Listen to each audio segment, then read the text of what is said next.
सच्चिदानंद सदगुरु साईनाथ महाराज की जय। ओम साई राम। मित्रों, आज का ब्लॉग आप सभी हमारे साई परिवार के लिए विशेष लाभकारी और कल्याणकारी है, क्योंकि आज के ब्लॉग में हम अपने साई परिवार के लिए बहुत ही विशेष उपाय लेकर के आए हैं। जब आपके जीवन में निम्न चीजें घट रही हों, क्या क्या, आपके घर परिवार में लगातार वैचारिक तालमेल न बन पा रहा हो, घर में गृह क्लेश चल रहा हो, युवा बच्चे बच्चियां असफल हो रही हो, लगातार पूरा एफर्ट करते हुए योग्य होते हुए भी असफल हो रहे हो, आपके बिजनेस व्यापार में लगातार घाटा बन रहा हो, आपके घर परिवार में लगातार अगर कोई बच्चे बच्चियां जिनकी शादी ब्याह समय पर नहीं हो पा रहा है, अगर कोई बच्चे बच्चियां जिनकी शादी ब्याह तो हो गया, उनको संतान प्राप्ति समय पर नहीं हो पा रहा है, इसका मतलब हो जाता है कि आपके घर में पितृदोष, देव दोष, कुल देवताओं का दोष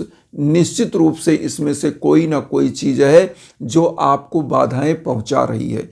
तो ऐसे समयों में इनका उपाय जानना बहुत ज़रूरी होता है। और सबसे बड़ी चीज़, आज जो इस कलयुग में इन चीज़ों को हम भुगत रहे हैं, हमारा आधुनिक हो जाना, तथा कथित आधुनिक हो जाना ही हमारे सबसे बड़े इस दोष का कारण होता है, क्योंकि हम अपने रिचुअल्स को आधुनिकता की लबादा उड़ाकर छोड़ते जा रहे हैं और किसी और संस्कृति को एडाप्ट करते जा रहे हैं। होता क्या है कि आपको अपने देश का, अपने परिवार का, अपनी चीज़ों का जो रिचुअल है उसको मनाने में शर्म आती है, लेकिन आपको वैलेंटाइन डे, आपको अदर कंट्रीज के जो त्यौहार हैं जो हमारे देश के नहीं हैं, वो मनाना आपको गर्व महसूस होता है। और यही कारण है कि कहीं ना कहीं हम सुख शांति से दूर होते जा रहे हैं, क्योंकि पैसे से तो आप ऐशो आराम खरीद सकते हो, लेकिन मानसिक शांति और सुख आप कभी भी पैसे से नहीं खरीद सकते। वो हमको हमारे रिचुअल्स, हमारे शास्त्रों में वर्णित जो चीज़ें हैं वही दे सकती हैं। इसलिए हमको क्या करना है कि अपने धर्म के प्रति आस्था बना करके, अपने रिचुअल्स के प्रति आस्था बना करके उस पॉजिटिव एनर्जी को फिर से हम सक्रिय कर सकते हैं जो आधुनिक बन करके आपने लॉस किया है। हम कहते हैं आप आधुनिक रहिए। कौन सा आधुनिकता की सोच ये थोड़ा है कि हम अपने रिचुअल को छोड़ दें, अपनी चीज़ों को। आज हम बताएं आपको आधुनिक बनने की जो सोच है लोगों की। आज लोग कहते हैं कि चूल्हे पर भोजन बनाना पुरातन हो गया, जबकि चूल्हे का भोजन सबसे मीठा होता था और सबसे अच्छा माना जाता था, सबसे पका हुआ भोजन। आज गैस में केमिकल्स का गैस है, मीथेन के गैस है, उसमें लोग फ्लेम पे बताते हैं, रोटी फुलाते हैं तो उसके अंदर कौन सी गैसेज हो जाती हैं, वो स्वास्थ्य के लिए हानिकारक हो रही हैं। आप केमिकल्स युक्त जितने भी चीज़ें आज हमारे फसल हों, चीज़ें हों, जो भी मिलाई जा रही हैं वो हमारे स्वास्थ्य के लिए हानिकारक हो गई। लेकिन प्राचीन समय में प्रोडक्शन ज़रूर कम था, लेकिन था क्या कि सबसे अच्छा और सबसे उत्तम चीज़ आपको खाने के लिए मिलता था।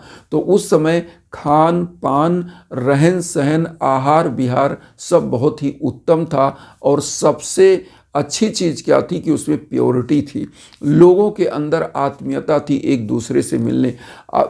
शिवाजी की हम एक कहानी आपको बताएं। शिवाजी महाराज ने क्या किया, गणपति उत्सव स्टार्ट करवाया, समस्त परिवार, समस्त देश को एक करने के लिए। तो हम उस समय को भूल जाते हैं कि जो हमारे रिचुअल्स होते हैं वो हमारे अंदर यूनिटी लाते हैं, एकता लाते हैं, परिवार को नज़दीक लाते हैं। आज क्या है कि छोटा छोटा परिवार सब अलग होता जा रहा है। और होता क्या है कि ये सब पितृदोष और नकारात्मक ऊर्जाएं क्रिएट करती हैं। हो क्या रहा है कि हमारे यहाँ गीता में लिखा गया है, नयनम शस्त्रम छिद्राणि नयनम दहाति पावका न चैनम क्लेदयन्ते पूर्णा शोषति मारुता। अर्थात शरीर तो मर जाती है, शरीर छोड़ देते हैं, लेकिन आत्मा अजर अमर है। तो आत्मा क्या होती है? अब पितृदोष है क्या, आप यहाँ समझिए। आत्मा अजर अमर है, मतलब शरीर तो विनाश हो जाता है इसका, लेकिन आत्मा अविनाशी है जिसका विनाश नहीं होता। आत्मा क्या होता है, जब उसको कोई चीज तृप्त नहीं किया जाता है, वह भोगमान नहीं प्राप्त होता है, तो इसी भवसागर में भटकती है और वह अपने ही घर परिवार को एकदम से अस्त व्यस्त कर देती है। तो पितृ दोष बन जाता है, इसी को कहते हैं पितरों का दोष। तो जो आपके घर की वो आत्माएं हैं, जो लोग मृत हो गए हैं, जिनको अच्छे से भोगमान नहीं मिला, तो वो क्या करते हैं, पितृदोष क्रिएट करते हैं। और पितरों को ही देवता बोलते हैं, तो देव का दोष भी वही माना जाता है। और कुल देव उनको बोलते हैं। और देवों का दोष क्या होता है, जिस घर में पूजा पाठ समय पर उनको भोगमान प्रभु को नहीं दिया जाता, उस घर में देवताओं का दोष होता है। ऐसे लोगों की वाणी पर भी दोष हो जाता है। ऐसे घरों में लोगों का क्या होता है, शादी ब्याह में दिक्कत होना, मुकदमेबाजी हो जाना, संतान प्राप्ति में दिक्कत हो जाना, घर परिवार का एक दूसरे से तालमेल न बन पाना, जिससे आपस में कलह का वातावरण घर में बन जाता है और तरक्की के समस्त द्वार बंद हो जाते हैं। तो यहाँ पर करना क्या है, बहुत इजी उपाय है। वैसे तो अगर वैदिक शास्त्र के अनुसार उपाय किया जाए तो उपाय बृहद है, क्योंकि वैदिक शास्त्र के अनुसार जो उपाय है, शास्त्रों में वर्णित जो उपाय है, देखिए, जब आपका श्राद्ध कर्म वाला महीना आता है, पितृपक्ष का महीना, तो उस समय 15 दिनों तक क्या होता है कि पितरों के लिए श्राद्ध तर्पण किया जाता है। तो जिनके पितृ इस धरा पर नहीं हैं, जो स्वर्गवासी हो गए, उनके लिए क्या करना चाहिए, तर्पण किया जाता है, पिंडदान किया जाता है और दान दक्षिणा किया जाता है उस समय में। तो ऐसी मान्यता है कि पितृ उस समय खुश होते हैं और उनके दुर्भाग्य को दूर करते हैं। अब यहाँ पर होता क्या कि या तो तर्पण में दिक्कत हो गई, या तो जब वह पितृ की डेथ हुई उस समय उनको सही तरीके से पिंडदान नहीं दिया गया, तो वह पितृदोष बना देते हैं। इसी प्रकार से आपके घर परिवार में क्या होता है कि अगर सही रूप से पूजन नहीं होता है, तो होता क्या है कि देवताओं का दोष लगता है। और ऐसे समयों में क्या होता है कि लोगों की बुद्धि को भ्रष्ट वह कर देते हैं, और होता क्या है कि आप डिरेल्ड हो जाते हैं। तो यहाँ पर करना क्या है, जो शास्त्रों में वर्णित है वह करने में पिंडदान, समय समय पर जो है तर्पण करना, ये सब जरूरी होता है। किसी तीर्थ क्षेत्र में जाकर के, गया में लोग करते हैं, बनारस में जो है पिशाच मोचन पर करते हैं, जो है फिर उसके बाद हरिद्वार में लोग करते हैं। तो बहुत जगह पर यह चीज़ें होती है। लेकिन हम आपको जो इजी उपाय बताना चाह रहे हैं, जिससे आप देवताओं का दोष समाप्त कर सकते हैं, कुल देवताओं का दोष समाप्त कर सकते हैं, पितृदोष समाप्त हो सकता है। क्या करना है आपको लेना है, सबसे पहले यह उपाय जो करेंगी वो माताएं बहनें जो घर में खाना बनाती हैं। करना क्या है, जब आप सुबह के टाइम भोजन बनाते हैं, तो करना क्या है कि 3 रोटी छोटी छोटी बना लें, उसको निकाल लें। जिसमें प्रथम जो है माना जाता है गौ माता के लिए निकाला गया, देवताओं के लिए निकाला गया, और उसके बाद पशु पक्षियों के लिए निकाला जाता है, कौओं के लिए।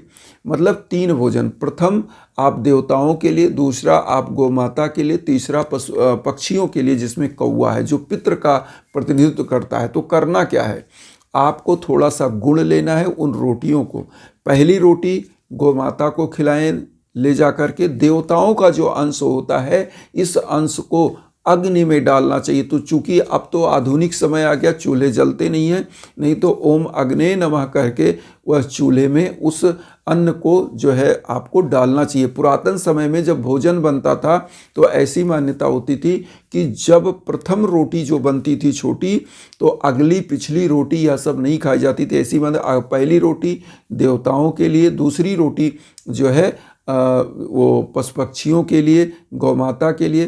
तो वो होता क्या था, जो देवताओं का था उसको अग्नि में ही डाल दिया जाता था, चूल्हे में, उस रोटी को, पहली रोटी। तो ये चीज़ें उस समय होती थी। और वह अग्नि क्या है, जो है स्वाहा की पत्नी है, जो देवताओं तक आहार को ले जाती हैं। और अग्नि को ही देवताओं का मुख माना जाता है। जब उनके मुख में आप कोई आहार को डालते हैं, तो देवताओं तक वह शरीर के समस्त अंगों में सोपान वह हो जाता है। तो इसलिए होता क्या है कि आपको करना क्या है, अगर आपके घर में पुरातन समय के चूल्हे जल रहे हैं तो बहुत अच्छा है। तो ओम अग्ने नमः कह के वह माताएं बहन क्या करें, रोटी को उसी में थोड़ा सा गुड़ करके डाल दें।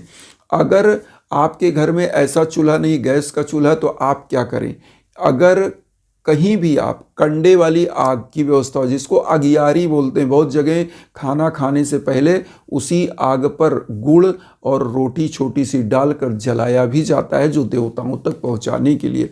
तो अगियारी क्या कर दें, ये हमेशा नहीं करना है, समय समय पर जब भी आपको कोई दोष ऐसा फील हो रहा है तो आप क्या करें, थोड़ा सा पहली रोटी जो छोटी सी बने उस पर थोड़ा सा गुड़ डाल के कंडे की आग पर रख करके, उपला जिसको बोलते हैं, उसकी आग बना के उसी पर डाल दें और ओम अग्ने नमः कह करके डालें और प्रणाम करें, चारों तरफ पानी गिरा दें।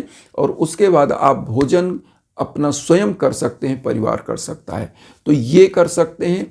और कौवे की जो रोटी, पशु गौ माता की जो रोटी है, उस पर गुड़ रख करके गौ माता को खिला दें और कौवों के लिए छत के ऊपर रोटी कहीं डाल दें। तो इससे पितृ और देव सभी लोग प्रसन्न होते हैं, आपकी भाग्य की बाधा को छोड़ देते हैं, आपका घर परिवार निरंतर उन्नति की तरफ जाता है। यहाँ पर एक चीज़ और कहेंगे कि आप सभी लोगों से, या मैं बार बार इंस्टाग्राम का लिंक भी देता हूं, कि कोई भी दिक्कत हो, कोई भी प्रकार की बाधाएं चल रही हों जीवन में, भाग्य की बाधा, संतान प्राप्ति की बाधा या किसी भी चीज़ की, तो हमारे यहाँ नवधा भक्ति के अंतर्गत तीसरा सोपान जो होता है वो नाम जप, जो मंत्र का जप करके आपके नाम गोत्र पर संकल्प होकर के हवन होता है, तो निश्चित रूप से आपका कल्याण होने लगता है। और यह विधा क्या है, जो हमारा यजुर्वेद है उसमें यज्ञ का वर्णन है। और यज्ञ एक ऐसी चीज होती है, जैसे हमने बताया, जो अग्नि होती है वह देवताओं के मुख का प्रतिनिधित्व करती है, मतलब स्वाहा की पत्नी है, जो देवताओं और मनुष्यों के बीच की माध्यम है। अगर कोई चीज हमको देवताओं को देना है तो अग्नि में ही डालते हैं, तब वह देवताओं तक पहुंच जाता है।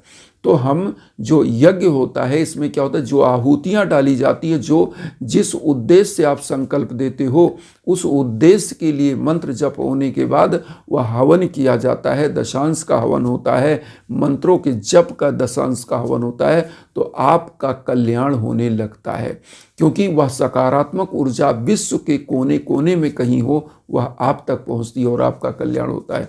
तो इन्हीं भावनाओं के साथ एक चीज़ और कहेंगे कि आपको कहीं भटकने की जरूरत नहीं। इंस्टाग्राम का लिंक हम वीडियो के बीच बीच में देते हैं, वहाँ पर आइए, संपर्क करिए, हमारे लायक जो संभव हम करेंगे।